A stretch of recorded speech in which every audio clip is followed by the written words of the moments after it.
सलाम आदाब। मैं अकरम परवेज़ आज के इस लेक्चर में आपका खैर मक़दम करता हूँ। आज हम नज़्म और जदीद नज़्म के हवाले से चंद बुनियादी बातें करेंगे। नज़्म के आम मफ़हूम के मुताबिक कलाम मंज़ूम नज़्म है, लेकिन नज़्म के एक महदूद मानी भी हैं जिनके मुताबिक नज़्म एक सिन्फ़ सुख़न है। प्रोफेसर एहतशाम हुसैन लिखते हैं कि नज़्म का लफ्ज़ मुख्तलिफ़ सिलसिलों में मुख्तलिफ़ मानी में इस्तेमाल होता रहा है। कभी गज़ल को अलग करके बाकी तमाम असनाफ़ को नज़्म कह देते हैं, लेकिन जब नज़्म का लफ्ज़ शायरी की एक ख़ास सिन्फ़ के लिए इस्तेमाल होता है तो इसका मतलब ये होता है कि अशार का ऐसा मजमूआ जिसमें एक मरकज़ी ख़याल हो। इसके लिए किसी मौजू की क़ैद नहीं और न ही इसकी हैत मुअय्यन या वाज़ेह है। ऐसी नज़मों को उर्दू की क़दीम असनाफ़ अदब से अलग ही रखा जाता है, जिनकी एक अलहदा हैसियत और तारीख़ है, जैसे मसनवी, मरसिया, क़सीदा, रुबाई वग़ैरह। नज़्म का लफ्ज़ जब शायरी की एक मख़सूस सिन्फ़ के लिए इस्तेमाल किया जाता है तो इससे वो नज़में मक़सूद होती हैं जिनका कोई हसीन मौजू हो और जिनमें फ़लसफ़ियाना, बयानिया या मुफ़क्किराना अंदाज़ में शायर ने कुछ ख़ारजी और कुछ दाखिली दोनों किस्म के तासुरात पेश किए हों।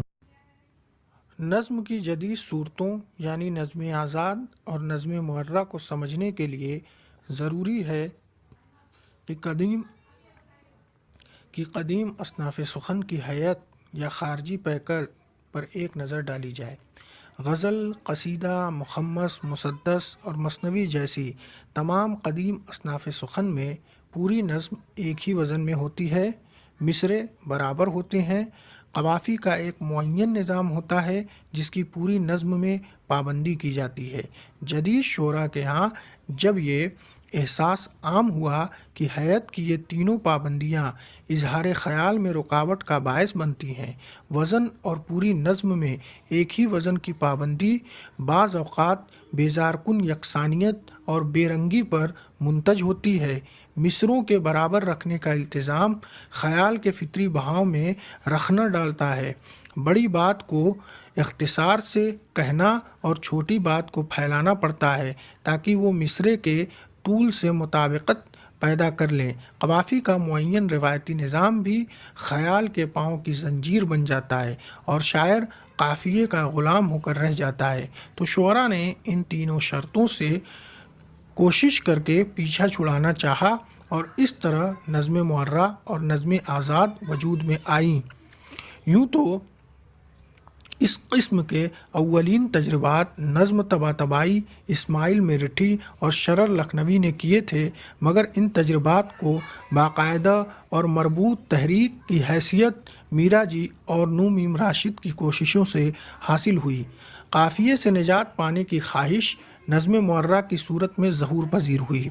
ऐसी नज़मों में काफ़िये की पाबंदी नहीं होती, काफ़िया या तो सिरे से होता ही नहीं और अगर हो तो किसी मुअय्यन रिवायती निज़ाम का पाबंद नहीं होता। अलबत्ता कदीम असनाफ़ सुख़न की बाकी दो पाबंदियाँ निभाई जाती हैं, यानी पूरी नज़्म एक ही वज़न में होती है और मिसरे बराबर होते हैं।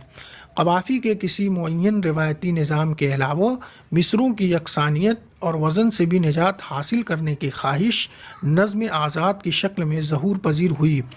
नज़्म आज़ाद की तीन किस्में हैं। पहली, मौज़ू, ऐसी नज़में जिनमें मिसरे छोटे बड़े होते हैं लेकिन पूरी नज़्म कदीम असनाफ़ सुख़न की तरह एक मख़सूस वज़न की पाबंद होती है। नीम मौज़ू, ऐसी नज़में जिनमें मिसरे छोटे बड़े होते हैं, पूरी नज़्म में एक अरूज़ी वज़न की पाबंदी भी नहीं की जाती, अलबत्ता दो या बाज़ औक़ात दो से ज़्यादा मुमासिल अरूज़ी औज़ान इस तरह इस्तेमाल किए जाते हैं कि वज़न की हिस्स तस्कीन पा सके। गोया इस सूरत में वज़न का इल्तिज़ाम होता तो ज़रूर है, मगर कदीम असनाफ़ सुख़न से मुख्तलिफ़ रंग में ये होता है। गैर मौज़ू, नज़्म आज़ाद की तीसरी सूरत वो है जिसमें शुअरा ने वज़न से यकसर छुटकारा हासिल करने की शऊरी कोशिश की। ایسی نظموں میں مصرے چھوٹے بڑے ہوتے ہیں، وزن سرے سے موجود ہی نہیں ہوتا، لفظوں کی ترتیب اور بندش سے شعر کا آہنگ حاصل کرنے کی کوشش کی جاتی ہے۔ سجاد ظہیر کی کتاب پگھلا نیلم، جو ایسی ہی نظم نما نثری عبارتوں پر مشتمل ہے اور محتاط نقادوں نے ان نثر پاروں کو نظم یا شعر تسلیم کرنے سے انکار کر دیا ہے۔ آج کل غیر موضوع نظم آزاد کے لیے نثری نظم کی اصطلاح استعمال کی جا رہی ہے، لیکن نثری نظم لکھنے والے ذمہ دار ادیب شعر کے آہنگ سے بالقصد دور رہنے کی کوشش کرتے ہیں تاکہ ان کی تخلیق نظم یا نظم آزاد کے دائرے میں نہ رکھی جائے۔ یہ سوچنا غلط ہوگا کہ نظم معرہ یا نظم آزاد پابندیوں سے بچنے کے لیے آسان کوششیں ہیں، کیونکہ نظم آزاد اور نظم معرہ لکھنے والے شعراء نے اگر ایک طرف بعض پابندیوں سے انحراف کر کے کچھ سہولتیں حاصل کر لی ہیں تو دوسری طرف انہوں نے اس قسم کی نئی شاعری کا وقار بلند کرنے اور اس کا جواز ثابت کرنے کے لیے شعر کے بعض ایسے پہلوؤں پر زور بھی دیا ہے جن کی جانب قدیم اصناف سخن میں طبع آزمائی کرنے والے شاعر کم توجہ دیتے تھے۔ مثلاً نئی علامتوں کی تلاش، وحدت تعمیر یعنی معنی کے تدریجی ارتقاء کا بہتر مظاہرہ اور زوائد سے کامل اجتناب، نئے موضوعات کی تلاش، روایتی گھسے پٹے اور فرسودہ موضوعات سے اجتناب، شعر کے ذخیرہ الفاظ میں توسیع، شاعر کے انفرادی تجربات پر زور جس کے نتیجے میں شخصی واردات کو زیادہ اہمیت حاصل ہو جاتی ہے، متبادل آہنگ کی تلاش وغیرہ۔ اسی کے ساتھ ہم اس لیکچر کو یہیں پر ختم کر دیتے ہیں۔ شکریہ۔